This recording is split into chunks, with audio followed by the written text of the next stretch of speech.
Okay, so if you clicked on this video, you probably already know that Miraculous has been dropping trailers left and right for the current season.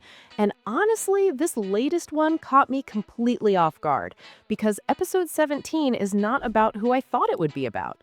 Not even close.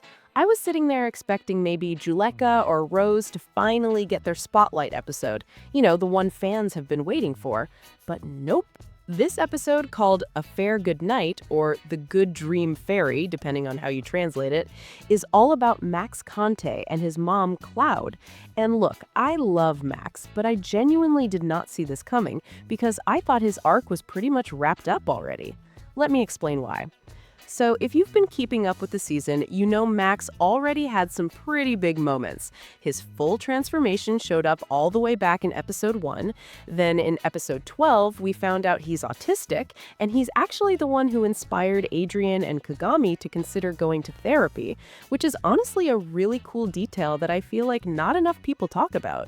On top of that, he's been showing up in basically every major battle this season. So I was like, okay, Max has had his time, he's good, he doesn't need a solo episode.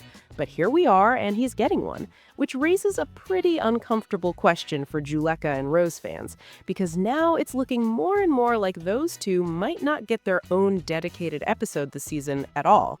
Their whole arc might just be that shared storyline with Plague back in episode 8, and that's it. That would be rough, honestly. Here's the thing, though. There are still a lot of episodes left to cover specific heroes. We still need episodes for Argus, for Rena Furtive, for Carapace, for Ladybug herself, for Rooster Bold, and then you've got the wildcard episodes that aren't focused on any specific hero, like the 2 season finale episodes. So the schedule is packed. I actually thought this episode was going to be about Miss Bustier getting akumatized. The episode title kind of fits her, and we got confirmation way back in episode 2, thanks to Alia's line, that Miss Bustier has been villainized at least once before.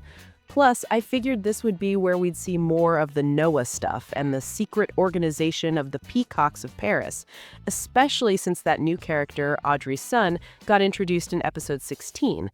But nope, all of that is getting pushed to some other episode, apparently. Now, the one thing that does make sense to me about Max being the focus here is Lila. Think about it. Lila has been going around spying on and stalking every hero, trying to figure out their secret identities one by one. She's been doing this systematically, and she's not going to stop until Marinette learns her lesson the hard way. So it makes total sense that this episode could be Lila targeting Max and his family, trying to confirm whether or not he's actually Pegasus. That's terrifying when you think about it, because Max's family situation is already kind of fragile. Okay, so let me walk you through what the trailer actually shows us. It starts quiet, no dialogue, just Max waking up in his bed, wearing his pajamas, everything normal, everything comfortable. Then we cut to Marinette at the bakery, and we see her talking to him as they arrive at school at François Dupont. During a class with that teacher who uses a wheelchair, the one who seems to teach literature or poetry, there's some kind of broadcast about Cloud Kanté. She's being celebrated as a pride of Paris in the space travel field. We actually saw hints of this back in the Intuition episode. It looks like she's on the verge of some major new achievement, or she got promoted in her astronaut career, and now she's responsible for monitoring satellites in orbit. And here's an interesting detail to chew on. Back in season 5, it was Tomoe Tsurugi and her company that hired Cloud, so there might be some connection there. Maybe Cloud asked her former employer for something that ends up leading to this whole akumatization situation. Whatever Cloud announces in that broadcast, it clearly makes Max sad. You can see his friends getting worried about him. Then we cut to his bedroom, which is all green, and Kalki and Markov are there, helping him go through a checklist so he doesn't forget anything as he packs his suitcase. And this is the part that really got me.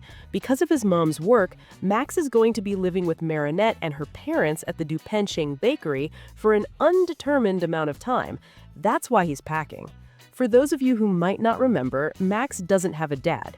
He's raised entirely by his mom, who already has to work a lot. He's been used to being alone since she started climbing the ranks as an astronaut. But now it's gotten to the point Cloud probably always feared. She has to spend weeks, maybe even months in orbit, taking care of satellites or doing some kind of space mission that makes it impossible for her to look after her own son. And honestly, I really want to know if this roommate situation is just a one-episode thing, or if Max is going to be living with Marinette for multiple episodes going forward. Because on one hand, that would be amazing for his character. On the other hand, it would be a nightmare for Marinette. Think about it. She's the guardian of the Miraculous. She's Ladybug. And now one of her own heroes is sleeping under the same roof. She would have to be so incredibly careful not to blow her cover. That's such a good tension point for the story. But realistically, I think he probably only stays with her during this one episode. It would just be too complicated to maintain long-term without someone slipping up. So, back to the trailer, we see Max and Marinette playing chess together, which I did not know Marinette could play. Maybe she can't, and Max is teaching her right there. He ends up being responsible for the house when her parents go out. Then, the trailer shifts to nighttime, and Ladybug is in action because the villain has already been created at this point.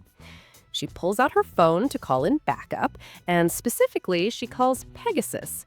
Now, I'm curious whether they're going to show his full transformation sequence again here. He arrives almost instantly, and one thing I notice is that the hair on the characters looks way better than it has in the last few episodes. Whatever extra time the animation team is taking, it's paying off, at least in that department. Now, here's where it gets wild. Ladybug and Cat Noir do their space evolution sequence. They've used this before the season, but up until now, we hadn't seen the transition of them actually transforming in real time in the present day for this power-up.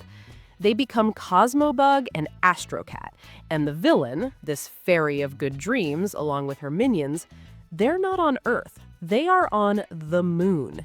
Actual moon. Low gravity, zero oxygen, the whole deal. The fact that this battle takes place so far from Paris is honestly the most interesting thing in the entire trailer, because think about what that means. Chrysalis must have gotten to Cloud with her trauma. So, back to the trailer, we see Max and Marinette playing chess together, which I did not know Marinette could play. Maybe she can't, and Max is teaching her right there. He ends up being responsible for the house when her parents go out. Then, the trailer shifts to nighttime, and Ladybug is in action because the villain has already been created at this point. She pulls out her phone to call in backup, and specifically, she calls Pegasus. Now, I'm curious whether they're going to show his full transformation sequence again here. He arrives almost instantly, and one thing I notice is that the hair on the characters looks way better than it has in the last few episodes. Whatever extra time the animation team is taking, it's paying off, at least in that department. Now, here's where it gets wild. Ladybug and Cat Noir do their space evolution sequence. They've used this before the season, but up until now, we hadn't seen the transition of them actually transforming in real time in the present day for this power-up. They become Cosmobug and Astrocat, and the villain, this fairy of good dreams, along with her minions, they're not on Earth. They are on the moon. Actual moon. Low gravity, zero oxygen, the whole deal. The fact that this battle takes place so far from Paris is honestly the most interesting thing in the entire trailer, because think about what that means. Chrysalis must have gotten to Cloud with her trauma before Cloud actually left for space, because Chrysalis doesn't have that convenient travel power that Monarch had when he was running things with his Mega Akumas. And we actually learned from Cloud's very first akumatization that Akumas have a distance limit for maintaining a connection with their victims. When Hawkmoth was just a few dozen kilometers outside Paris, he couldn't even feel the butterfly anymore or tell if it had found a host. Now, granted, the intuition episode kind of messed with that rule because Monarch was communicating with his akumatized villain in the middle of deep space with zero connection issues, so there's a bit of inconsistency there. But the question remains, Can Chrysalis maintain contact with this villain while she's all the way on the moon? Or did she just have that initial conversation to send her off, and now the villain is operating on her own, analyzing who fights and who doesn't to report back later? On the bright side of the moon, and I mean that literally, we can see that the akumatized villain is going to have a bunch of minions. They look like lunar soldiers made of stone or moon rock, almost like something out of Sleeping Beauty with those enchanted creatures. Behind this lunar stone statue, you can see a tiny figure in the background with this defined moonlight behind her, and that's the actual villain of the episode. She seems to be the one summoning or keeping these moon soldiers alive. Cosmobug and Astrocat fight them in zero gravity, flying around, dodging attacks. They nearly get hit multiple times. And here's the kicker. These stone soldiers appear to be invulnerable. Every time they get smashed, they just rebuild themselves. I actually expected this kind of mechanic from the water monsters in the mermaid episode. I thought those were going to regenerate, and they didn't. But these moon soldiers do. That's going to make this fight way harder. The trailer ends with Cosmobug noticing something and calling a partner, who is not on the moon. It's Pegasus. He apparently stays on Earth in Paris the entire time, just waiting for the signal from the Guardian to use his travel power at the exact right moment to yank the Akuma victim back to Earth. That's actually a really smart and very current strategy the Miraculous team has been using this season. Don't waste your trump card ability early. Wait for the perfect opening, then strike. It's tactical, and I love that they're showing the heroes getting smarter about how they fight. Look, I'm not totally sure if this episode would have been more exciting with Miss Bustier getting akumatized, or if Cloud Kanté was the right call. But what I do know is that I am genuinely hyped for this one.